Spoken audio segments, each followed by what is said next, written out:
ಬೈರುವನನ್ನ ಕುರಿತಾದಂತಹ ಮುದ್ದು ಬೈರುವ ಎನ್ನುವಂಥ ಒಂದು ಜನಪದ ಗೀತೆಯನ್ನ ನಿಮ್ಮ ಮುಂದೆ ಪ್ರಸ್ತುತಪಡಿಸಿದ್ದಾರೆ ಚೈತ್ರ ಶಿವನಾಗ್ ಅವರು.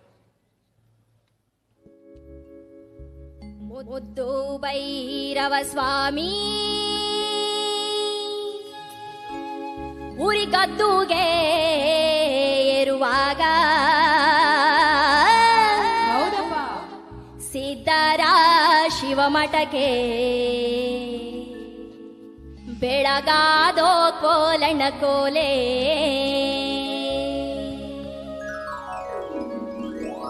ಮುದ್ದು ಭೈರವ ಸ್ವಾಮಿ ಉರಿ ಗದ್ದುಗೆ ಏರುವಾಗ ಸಿದ್ಧರ ಶಿವಮಠಕ್ಕೆ ಬೆಳಗಾದೋ ಕೋಲಣ್ಣ ಕೋಲೆ ಸಿದ್ಧರ ಶಿವಮಠಕ್ಕೆ ಬೆಳಗಾದೋ ಕೋಲಣ್ಣ ಕೋಲೆ ಮುದ್ದು ಭೈರವ ಸ್ವಾಮಿ ಉರಿ ಗದ್ದುಗೆ ಏರುವಾಗ ಸಿದ್ಧರ ಶಿವಮಠಕ್ಕೆ ಬೆಳಗಾದೋ ಕೋಲಣ್ಣ ಕೋಲೆ ಸಿದ್ಧರ ಶಿವಮಠಕ್ಕೆ ಬೆಳಗಾದೋ ಕೋಲಣ್ಣ ಕೋಲೆ